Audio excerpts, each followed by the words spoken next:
Fresh होऊन आलो, काउंटरवर लक्ष ठेव. मोबाईल आहे इथं, कोणाचा फोन आला बिला ना तर उचलू नको अजिबात. काय घ्यायचंय? दादा, अजय पोतेकर कोण आहे? आहेत की मालकच आहेत आमचे. ते पार्सल आलं होतं त्यांचं, ओटीपी सांगा ना दादा, त्यांच्या मोबाईलवरती पाठवलाय बघा. ओटीपी 3274.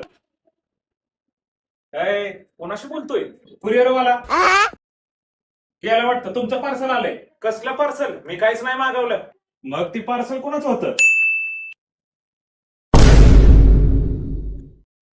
काय झालं?